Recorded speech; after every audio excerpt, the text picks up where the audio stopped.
जो पुरुष, जो उपासक अनन्य चित्त से मेरा स्मरण करता है, मैं उसके लिए सहज हो जाता हूं, सहज प्राप्त हो जाता हूं। जिनको लगता है भगवत प्राप्ति बहुत कठिन है, अरे ये तो कहीं ब्रह्म ऋषियों को मिलते हैं, नहीं नहीं, ये इतने कृपालु हैं कि बिल्कुल सहज हैं। जो सहज हो जाए तो बहुत जल्दी मिल जाए। कहीं गाय चराने वाले को मिल जाते हैं, कहीं एकदम भोले भाले जिनको ज्ञान ही नहीं है उनको भी मिल जाते हैं। एक बहुत ही भोला नवयुवक था, अढ़िया नाम था उसका। अढ़ाई कहते हैं 2.5 किलो को। पहला आहार उसका 2.5 किलो का ही है, आगे आप श्रद्धा रखें तो और प्लस हो सकता है। लेकिन वो मतलब घर में माता पिता पधार गए तो उसे कोई 2.5 किलो आटे की कौन रोटी बना के दे। थोड़ा जब उसके अंदर चेतना जागृत हुई तो जब कहीं ठौर नहीं मिलती तो संतों का आश्रम मिलता है। एक आश्रम में गए, उन्होंने कहा हमको नौकरी में रख लो, कोई सेवा में रख लो, तुम्हारा नाम क्या है? बोले अढ़ैया। वे कोई नाम है? बोले गांव के लोग कहते हैं क्योंकि 2.5 किलो हम पाते हैं। तो 2.5 किलो? बोले तौल के 2.5 किलो आटे का जब हम रोटी पाते हैं तब हमारी बाल भोग होता है। आगे कोई श्रद्धा करे खीर पूड़ी, पर 2.5 किलो अन्न चाहिए। तो कहा यहाँ भंडारा है, तू रोज 2.5 किलो क्या 5 किलो पावे, क्या सेवा कर सकता है? तो उनका जो आप सेवा बताएंगे सिखाएंगे वो हम कर लेंगे। उनका तुम गाय चराया करो, गाय चरा। भाई भाई देखो, हमारा वैष्णव सिद्धांत है, तुम गाय चराने जा रहे हो, हम यहां से तुम्हें अमनिया दे दिया करेंगे, जंगल में तुम बनाओ और वहीं ठाकुर जी को भोग लगाओ और पाओ। बिना भोग लगाए पाने का विधान हमारे आश्रम से आपका नहीं बन सकता। बोले हमको तो कुछ आता नहीं भोग लगाना, क्या भोग लगाएं? उनका जब आप बना लीजिएगा, क्योंकि अब यहां 2.5 किलो तुम्हारे लिए अलग से बन करके जाए, तुम अपना बनाओ, जो जो चाहो भंडारी से कह दिया दे दिया करो, वहीं लकड़ी बीनो, वहीं बनाओ और गाय चराओ और ठाकुर को भोग लगा के पाओ। जितना मनावे आप पाओ। पहले दिन भोग मिला तो बाटी बना, गरीब आदमी था, घर से तिरस्कृत था, वो सब जानता था। बाटी ऐसे उपला बीन लिए, बाटी बनाए, 2-4 आलू का भरता बनाया, 2.5 किलो आटे की बाटी। उसने कहा गुरुदेव के ठाकुर आओ भोग लगाओ आके। बड़े बड़े ऋषि मुनि मंत्रों से आवाहन करते रहते हैं, सरकार पधारते नहीं, केवल भाव से भोग लगाते। हुए इतने लीला बिहारी, प्रभु आ गए श्री राम जी। अढ़ैया ने आंख खुरक लगी ऐसी तो आंख खोल के देखा, नवीन मेघ कांति, अरविंदाक्ष, सारंग धनुष धारण किए हुए सामने खड़े। कहा कौन हो आप? मैं राम जी कहते हैं, आपने कहा गुरुदेव के ठाकुर आ, तो गुरुदेव तुम्हारे जो है उनके हम ठाकुर जी हैं। सही में आते हो तुम? बोले आए तो गए और हम पाएंगे। बड़ी खुशबू आ रही है आलू के भरता की, तुम्हारी बाटी बनी हुई। और गुरुदेव ने कहा तो भोग लगा के पाना, मतलब आप पाते तो हैं? नहीं सुना है। बोले नहीं नहीं पाते हैं, पर सबका नहीं पाते हैं। आप जैसे भक्त जब पुकारते तो बिल्कुल कुछ नहीं जानता था। इसीलिए हम कह रहे बड़े बड़े विद्वान और योगी जन रास्ता देखते रहते हैं। हरिवंश महाप्रभु ने इसीलिए लिखा है, मुनिमन ध्यान धरत नहीं पावत, करत विनोद संग बालक भट्ट। ये विनोद करते हैं, प्रकट हो जाते हैं, बड़े बड़े मुनियों के जो ध्यान में नहीं आते। काश तो आप हमको ऐसे ही रखोगे, क्योंकि आप आ गए तो आप भी। तो प्रभु ने कहा जब तुम 2.5 किलो पा सकते हो तो हम तो 2.5 मन भी पा सकते हैं। बोले हमको ये पता नहीं था कि गुरुदेव के ठाकुर इतने भूखे रहते, पर आप अलग पत्तल में ले लो।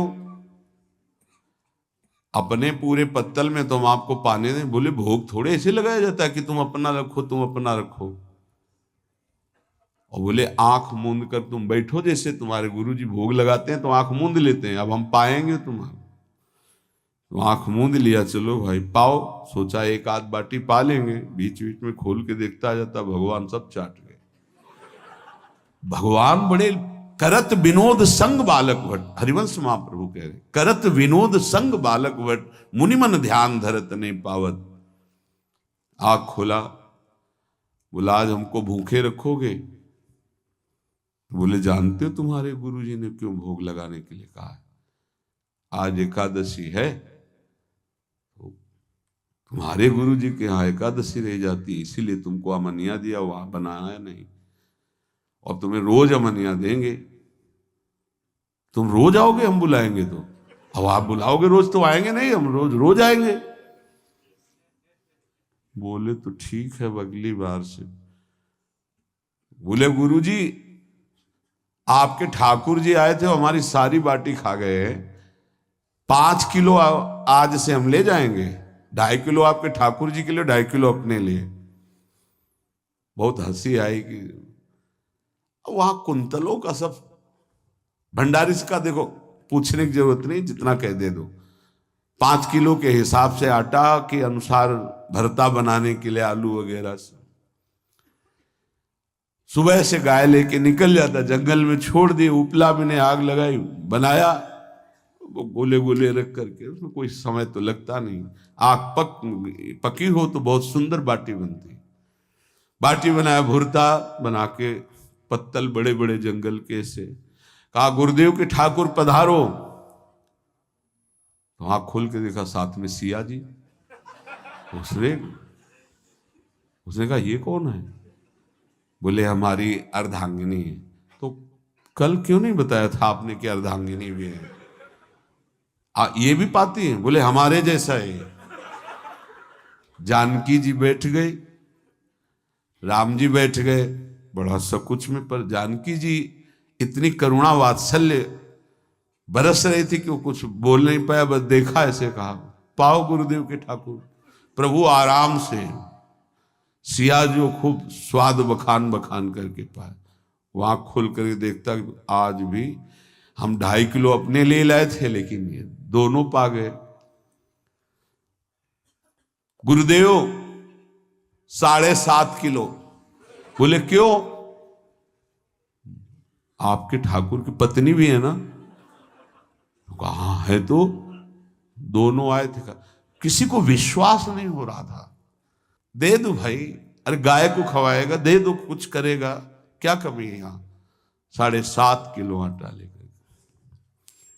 अब तो समय लगा, 3 बजे तक बाटी बन के तैयार हुई पत्तल में से। गुरुदेव के ठाकुर पधारो, बस उसको बुलाना होता था कि विनोदी प्रभु, साथ में लखन जी, राम जी, सिया जी, लखन। ऐसे देखा, ये कौन है? बोले छोटे भाई। आपके भाई भी है? हाँ हैं। पहले अब परिवार में कितने लोग हो आप? पहले बता देते तो हम वो सब आ जाते हैं। लक्ष्मण जी से कहा बहुत सरल भगत है, नाराज मत होना, चुपचाप पा लो। तीनों बैठे, सब पा गए। फिर बेचारा ऐसे ही रह गया। जब वो चले गए तो पत्तलों में जो किनका रहता था, वो एक अद्भुत आनंद। अगले दिन गया, बोल गुरुजी 10 किलो आटा चाहिए। वो कहा 10 किलो क्यों? बोले आपके ठाकुर जी भी आते हैं, उनके ठाकुरायन भी आते हैं, उनके परिवार के भाई भी आते हैं, गोरे गोरे थे वो। यार कैसे, इसको कैसे अनुभव हो सकता है सिया राम लखन जी का? बहुत हट किया, 10 किलो आटा लिया, पहुंच गए, बनाया, 4 बज गए, रखा। उस मन में सोच रहा था आपकी संख्या ना बढ़ जाए। कहा गुरुदेव के ठाकुर पधारो। विशाल गदा, भयंकर स्वरूप हनुमान जी महाराज। आंख खोला तो 3 स्वरूप में प्रभु खड़े हुए थे, सिया राम लखन, हनुमान जी चरणों बैठे। पूछा ये कौन है? तो कहा ये हमारे प्रिय सेवक हैं हनुमान जी। एक बार आप अपने पूरे परिवार का, अपने सेवकों का वो आप पर्चा बना के में दे दो, गुरु जी को दे देंगे जाके। हर बार एक बढ़ जाता है तो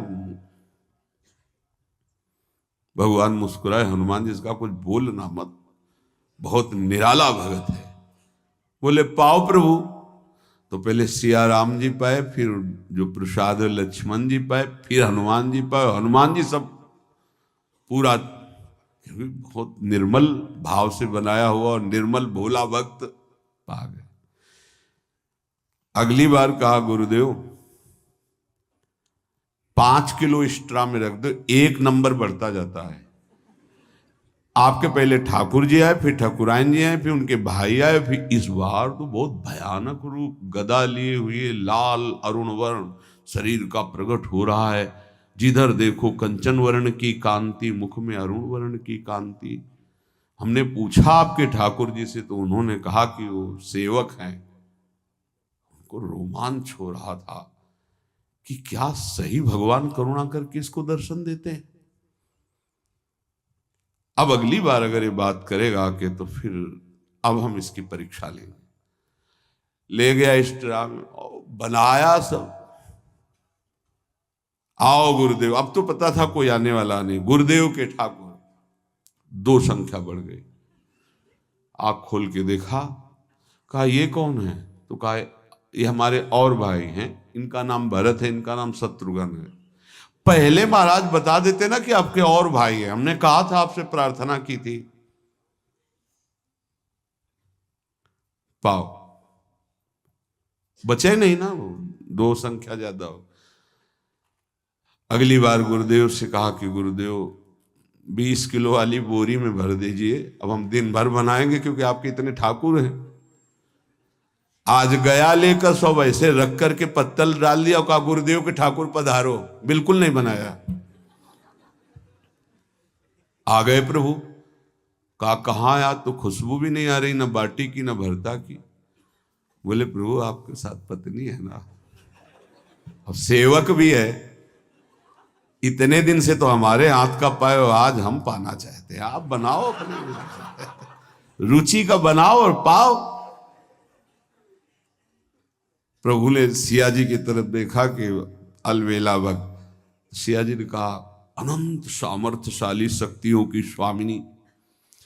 बोले प्रभु देखो, हमने ना उपला बिना है ना लकड़ी, आपके सेवक है ना, इनसे बोलो। तो हनुमान जी से कहा कि आप उपला और लकड़ी इकट्ठा करो, भाई आदेश है भगत का। लक्ष्मण जी चूल्हा जला रहे, व्यवस्था आग की, और सियाजू के आंखों में आंसू भी आ रहे, धुआं भी लग रहा है, पर बना रहे। उसने कहा बनाओ, हम गाय एकत्रित करके आ रहे हैं। और भागा, वो आश्रम में गया। बोले गुरुदेव आज पूरे परिवार सहित हमने फंसा लिया है आपके ठाकुर को। तो उनका क्या फंसा लिया है? बोले बड़े ठाकुर, छोटे ठाकुर, सेवक, उनकी पत्नी और 2 भाई उनके, पूरा परिकर, सब बना रहे रोटी बाटी सब। महाराज आप चलो, आपको शंका होती थी आज उनके हाथ कपाएंगे। तो उनको लगा कि पागल आदमी, राम जी, लखन जी, भरत, शत्रुघ्न, सिया जी, हनुमान जी, ये बड़े बड़े योगियों के ध्यान में आने वाले नहीं, ये कैसे एक गंवार आदमी जिसको कभी कोई नाम जपना नहीं आया, कोई ग्रंथ नहीं आया, उसके सामने। पर भगवान की दयालुता पर संशय नहीं करना चाहिए। चल के देखते हैं।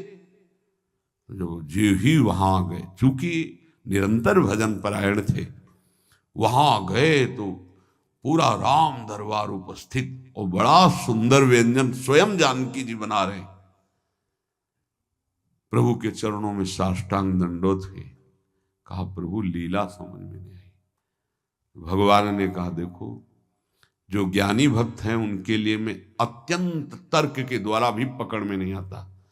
जो विद्वान हैं उनकी विद्वता मुझे छू नहीं सकती, लेकिन जो दीन हैं और भोले हैं उनके सामने मैं अपने इस दिव्यता, इस महानता को देखो। तुम्हारे इस भक्त की आज्ञा पर हमारा पूरा परिकर लगा हुआ है सेवा में। ठाकुर जी की कृपा से जो गुरुदेव का प्रताप, जो ऐसा सौभाग्य मिला, परोसने में दोनों गुरु और शिष्य, पाने में प्रभु। बाद में जब प्रभु ने पा लिया तो जानकी जी ने उच्छिष्टामृत प्रभु का लेके और कहा, देख आज तक तू मुझे देख नहीं पाया देखते हुए भी, इसीलिए कृपालु हैं। एकांत में श्री तुलसीदास जी रोकर प्रार्थना करते हैं, जनक सुता जग जननी जानकी, अतिशय प्रिय करुणा निधान की, ताके जुगपद कमल मनाऊं, जासु कृपा निर्मल मति पाऊं। करुणा निधान प्रभु श्री राम की अतिशय प्राण संजीवनी मूरी, प्राण प्रिय सियाजू की, सीताजू के चरणों की वंदना करता हूं, जिससे प्रभु को पसंद है निर्मल मति निर्मल मन। उनकी कृपा से मेरा मन निर्मल हो जाए, मति निर्मल हो जाए, तासु कृपा निर्मल मति पाऊं। जीव ही जानकी जी ने अपने कर कमल से उस बालक को पवाया, अढ़ैया को, त्रिगुण माया का मल नष्ट हुआ। ओ जी सच्चिदानंद प्रभु का साक्षात्कार निहाल हो गया। कब कौन से गुण पर कैसे जीत जाए, विश्वास कीजिए।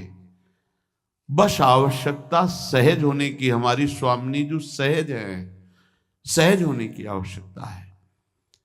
जिसको ये कि कहां मुझे ऐसा दुर्लभ सौभाग्य, देखो कोई नाम जप उसके अंदर नहीं, कोई पाठ नहीं, कुछ नहीं। गुरुदेव ने कहा कि भोग लगा के पाना है, भगवत साक्षात्कार हो गया। विश्वास रखना चाहिए कि प्रभु हमें प्रतिपल देख रहे हैं, हमारे साथ हैं। विश्वास भक्त को ही होता है, अन्य को हो ही नहीं सकता। कोई भी अगर अपनापन होता है तो प्रियालाल झलकते, जिस समय वो कटा उसी समय वो सामने है। मैं हूं ना, तो किसकी तरफ देख रहा है? बस ये जैसे कहा जाता है कि प्रभु वृंदावन से बाहर एक कदम नहीं रखते, तो हमारे भक्त जहां होते हैं वृंदावन के, वहां प्रियालाल जाते हैं। ध्यान रखना, वहीं वृंदावन भूमि प्रकाशित होती है। चाहे वो लाखों कोस दूर हो, वृंदावन वहीं प्रकाशित होगा, उन्हीं के सामने प्रियालाल होंगे। ये भक्ति विश्वास का मार्ग है। तुम्हारा एक ही कर्तव्य है, सब जगह से अपनापन हटा के अपने इष्ट में रखना और उनका चिंतन करना। बस हमारी यही साधना है। फिर तो प्रभु की ओर से जो कृपा की धारा आएगी कि आप उस पर बह जाएंगे। जितना जितना कृपा में डूबते जाएंगे, उतना उतना प्रेमानंद बढ़ता चला जाएगा। ये सौभाग्य कभी निर्गुण उपासक को प्राप्त नहीं होता। पूज्य पादुड़िया बाबा जी महाराज, प्रभु का साक्षात उसको दर्शन होता है, प्रभु उससे संभाषण करते हैं, प्रभु उसके साथ खेलने लगते हैं। ये निराकार की उपासना वाले उपासक को कभी सौभाग्य नहीं मिलता। भगवान की इस उपासना वाले को निराकार तत्व का बोध हो जाता है। ध्यान रखना, हमारा स्वरूप चराचर जगत का स्वरूप, भगवान का स्वरूप, सबका बोध हो जाता है प्रेम मार्ग के पथिक को। और सगुण साकार स्वरूप में जो प्रभु विराज, उनके साथ खेलना होता है। जो सगुण उपासक, साकार उपासक हैं, उनको तो निर्गुणोपासना का जो फल है, सर्वत्र तत्व अनुभव, ये स्वाभाविक हो जाता है। लेकिन जो निर्गुण निराकार उपासक, उसको साकार रूप में दर्शन, संभाषण और लीला में ये नहीं होता है। बड़ा भाग्यशाली है, अनेक जन्मों का उसका भजन सिद्ध हुआ, जिसको प्रभु के साकार रूप की भक्ति करने का अवसर मिला। कारण, करुणा समुद्र भगवान का आश्रय लेने पर उसका कभी पतन नहीं होता। और निराकार का आश्रय आकार में रह करके बहुत कठिन है। और वो अपने आप स्वाभाविक हमारे करुणा के लिए आकार धारण किए हुए है। हम उसको जब स्वीकार करते तो हमारे सामने होता है, हम उसका नाम जप करते हैं। वेद ही निराकार का वर्णन करते, लेकिन वो साकार हैं, शब्द साकार है, प्रणव साकार है, गुरुदेव साकार है। बात समझ में नहीं आती। निराकार चिंतन से अचिंत्य है, उसका चिंतन नहीं हो सकता। अचिंत्य को प्राप्त करना उस अचिंत्य की कृपा से हो सकता है। तो कह रहे हैं जब कोई सगुण उपासना करता है तो उसे निराकार तत्व का बोध हो ही जाता है। जैसे सर्वत्र आकार ये है पर बैठा हुआ मेरा प्रभु है, सर्वत्र तत्व का बोध हो जाता है। लेकिन निराकार उपासना वाले को साकार प्रभु का दर्शन, संभाषण, दुलार, रक्षा ये नहीं प्राप्त होता है। जो निराकार उपासक है वो ऐसा है जैसे भयानक मगरमच्छ जिस नदी में रहते हैं उसको पार करके जाना चाहता है तैर के, इतना भयावह है। और सगुण साकार की भक्ति जैसे उसी नदी में मजबूत नाव, चतुर खेवैया और तुम बैठ गए। यह है उपासना भक्ति। तुम बैठ गए, अब तुम्हें चिंता नहीं है कि मगरमच्छ खा लेगा, तुम्हें चिंता नहीं कि कहीं डूब जाए। चतुर खेवैया वो आपको पार कर देता है। इसीलिए बड़े बड़े महापुरुषों ने सब मार्गों को जानते हुए भी भक्ति मार्ग को सर्वश्रेष्ठ माना, समझा, अनुभव किया, और वो है। बड़े बड़े ब्रह्मबोध संपन्न महापुरुष भी प्रभु की भक्ति करते हैं। जैसे सनकादि हरिशरणम दर्शन करने बैकुंठ जा रहे हैं। आजकल पता नहीं कौन सा ज्ञान होता है कि भगवान की ही अवहेलना करने लगते हैं। जो सच्चिदानंद भगवान सर्वत्र व्याप्त हैं,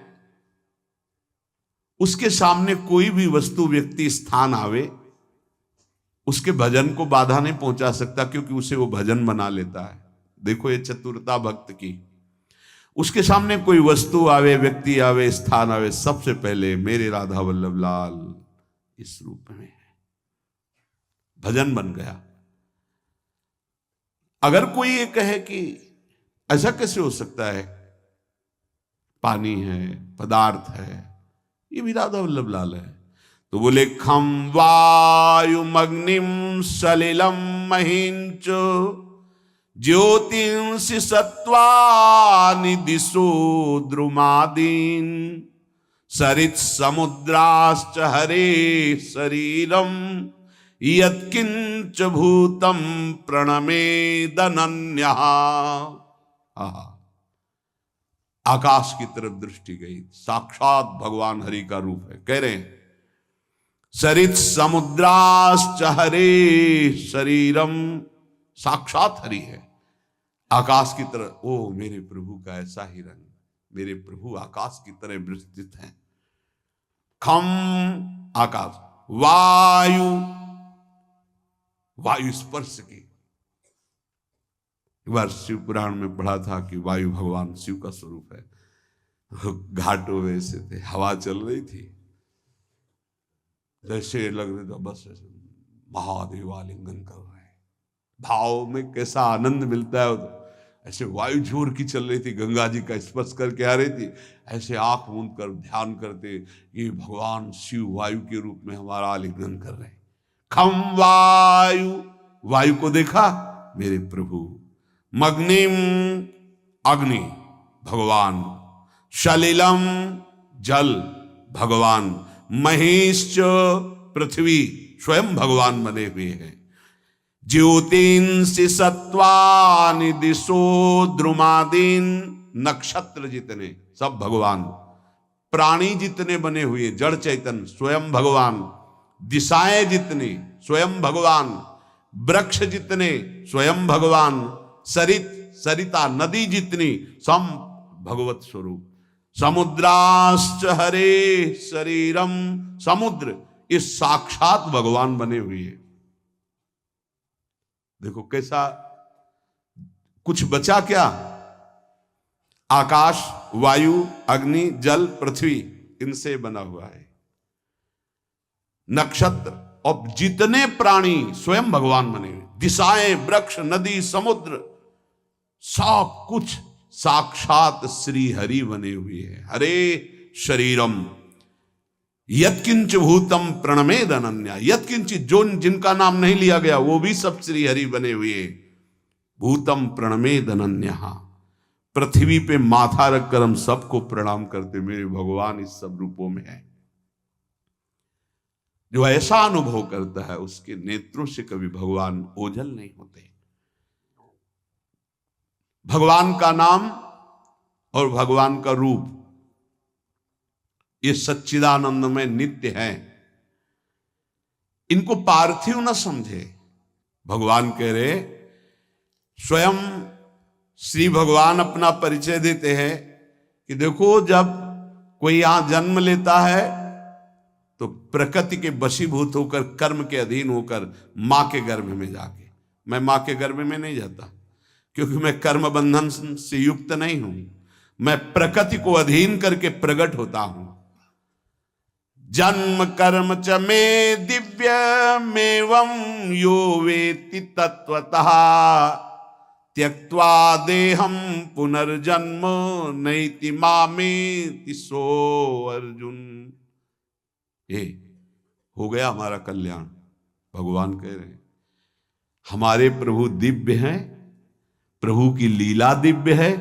ये जिस भक्त के हृदय में बैठ गया बस इतने से उसका पुनर्जन्म नहीं होगा। भगवान कह रहे हैं हे अर्जुन, मेरे जन्म और कर्म दिव्य, इस प्रकार मेरे जन्म और कर्म को जो मनुष्य तत्व से जान लेता है, अर्थात दृढ़ता पूर्वक मान लेता है कि भगवान का तनु दिव्य, भगवान के कर्म दिव्य, भगवान का रूप दिव्य, वो शरीर त्याग करके पुनर्जन्म को प्राप्त नहीं होता, वो मुझे प्राप्त हो जाता है। मामेति सो अर्जुन त्यक्त्वा देहम पुनर्जन्मो नैति, नहीं होगा उसको। कौन से साधन की बात कही? केवल इतना जान गया कि मेरे भगवान सत्य हैं, मेरे भगवान का नाम सत्य है, मेरे भगवान का रूप सत्य है, मेरे प्राण प्रीतम, मैं आपकी शरण में हूं, भगवत प्राप्ति हो गई, उसका जन्म नहीं होगा। भगवान अजन्मा है, बताया अपने को पीछे। अविनाशी हैं, भगवान ने बताया अजन्मा होते हुए भी मैं प्रकट होता हूं, अविनाशी होते हुए भी अंतर्ध्यान की लीला करता हूं। भगवान का अवतार कृपा अवतार है, कृपा पूर्वक वो अवतरित होते हैं। भगवान जो जो भी लीला करते हैं उनका बड़ा रहस्य होता है, वो प्रेमी भक्त जन जानते हैं, मूढ़ जन नहीं।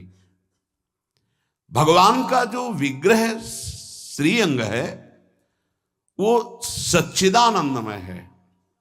जितने भी विग्रह हैं वो सब प्रकृति से बने हुए, यहां से लेकर ब्रह्मलोक तक। आ ब्रह्म स्तंभ पर्यंतम सर्वम मायामयम जगत, आ ब्रह्म भुवनान लोकान पुनरावर्तिनो अर्जुन, सब आने जाने वाले। भगवान का जो तनु है जैसे हमारी आत्मा है, जो मैं हूं आत्मा तत्व, निर्विकार चिदानंद भगवत स्वरूप। हमारा शरीर अलग, हमारी आत्मा अलग है। भगवान के तनु में ऐसा नहीं है। आत्मस्वरूप भगवान का तनु है। त्वं ब्रह्म परमं व्योम पुरुषः प्रकृतेः परः अवतीर्णोषि भगवन् स्वेच्छोपात्ता पृथक वपुः। आप प्रकृति से परे हैं, आपका तनु पुरुषोत्तम है, आप सच्चिदानंद रूपाय। चिदाकाश स्वरूप आपका ब्रह्म रूप है। ये स्वेच्छा से आपने धारण किया है, अवतार लिया है, ये किसी की रचना नहीं है। जीव का शरीर दो से बनता है, पाप और पुण्य मिश्रित।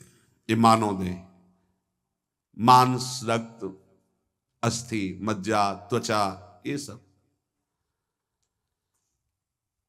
ये रोगग्रस्त शरीर, नाशवान शरीर, पाप पुण्य से बना इसलिए दुख सुख भोगने वाला शरीर, लौकिक, विकारी, दृश्य, पांच भौतिक, मां के रज और पिता के वीर से मिश्रित शरीर की रचना होती है।